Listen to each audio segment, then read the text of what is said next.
Assalamu alaikum everyone, this is Shorna. Welcome back to my channel. I hope you guys are doing well.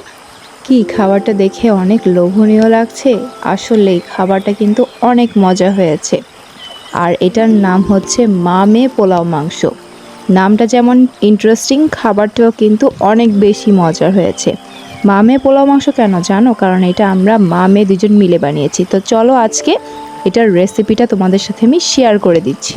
প্রথমেই আমি এখানে পোলার চালগুলোকে ভালো মতো ধুয়ে নিচ্ছি। তোমরা যতটুকু খাবে ততটুকু চাল এখানে ধুয়ে নিবে। এবার একটি ফ্রাই প্যানের মধ্যে কিছু তেল গরম করে তারপর ওগুলোতে পেঁয়াজ দিয়ে ভালো মতো এগুলোকে ভেজে নিচ্ছি। পেঁয়াজগুলো ভাজা হয়ে গেলে এর মধ্যে এবার আমি তেজপাত, আদা, রসুন, দারচিনি এগুলোকে দিয়ে নিচ্ছি আর ভালো মতো পেঁয়াজগুলোকে ভেজে নিচ্ছি।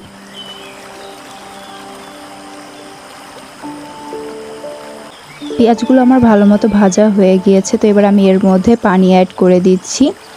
এবার পানি দিয়ে আমি এটাকে আরও একটু ভালো মতো নেড়ে ঢাকনা দিয়ে ঢেকে দিচ্ছি কিছুক্ষণের জন্য, যতক্ষণ পর্যন্ত না বলকটা আসে। আর এরই মধ্যে আমি এখানে স্বাদ মতো লবণ দিয়ে নিলাম। এবার আমি এটাকে ঢেকে রেখে দিচ্ছি বলক না আসা পর্যন্ত। বলক এসে পড়েছে, তো এবার আমি ধুয়ে রাখা চালগুলোকে এর মধ্যে আস্তে আস্তে করে সবগুলো দিয়ে এগুলোকে ভালো মতো একবার নেড়ে নিচ্ছি।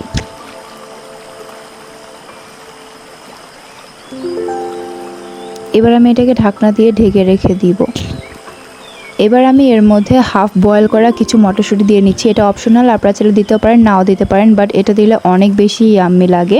তো এবার আমি এটাকে আর একটু নেড়ে চিড়ে তারপর ঢেকে রেখে দিব। যেহেতু পানি অনেকটুকু শুকিয়ে গিয়েছে, তো এই পর্যায়ে আমি এর মধ্যে ঘি দিয়ে এটাকে আবারও একটু নেড়ে ঢেকে রেখে দিচ্ছি পুরোপুরি রেডি না হওয়া পর্যন্ত। আমার পোলাও মোটামুটি অনেকটুকুই হয়ে গিয়েছে, তো আমি এটাকে নেড়ে নেড়ে দেখছিলাম। ভালো মতো একটু নাড়াচাড়ার পর আমি এটাকে আবারও একটু ঢেকে কিছুক্ষণের জন্য রেখে দিচ্ছি, এটাকে আরও একটু ভালো মতো বয়েল হওয়ার জন্য। আমার পোলাওটা একদম রেডি হয়ে গেছে, দেখুন কত ঝরঝরা হয়েছে। এবার আমি আরেকটা চুলায় কিছু পরিমাণে আলু সিদ্ধ দেওয়ার জন্য রেখে দিয়েছি, আর ওর মধ্যে একটু লবণ দিয়ে আমি এটাকে নেড়ে চেড়ে সিদ্ধ হওয়া পর্যন্ত অপেক্ষা করছি।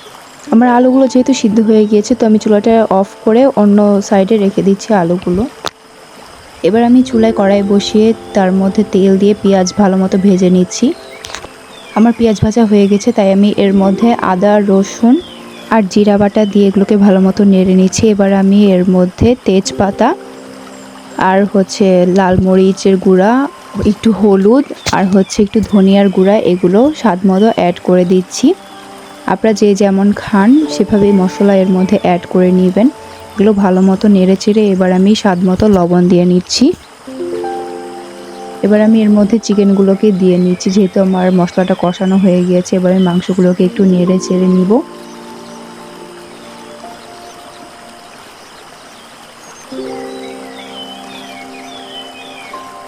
মাংসগুলোকে মশলার সাথে ভালো মতো নেড়ে চেড়ে আমি এটাকে ঢেকে রেখে দিচ্ছি।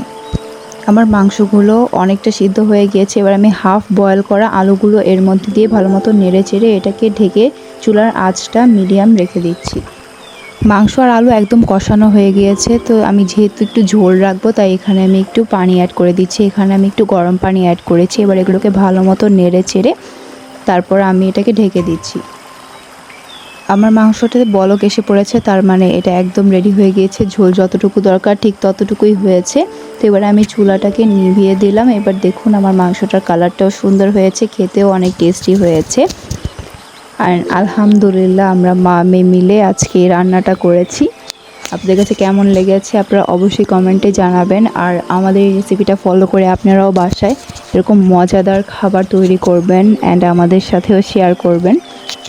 Thanks everyone for watching my video. যারা আমার চ্যানেল নতুন আছেন অবশ্যই আমার চ্যানেলকে সাবস্ক্রাইব করবেন, লাইক দিতে ভুলবেন না, বেশি বেশি শেয়ার করবেন। সবাই সুস্থ থাকবেন, ভালো থাকবেন। আল্লাহ হাফেজ।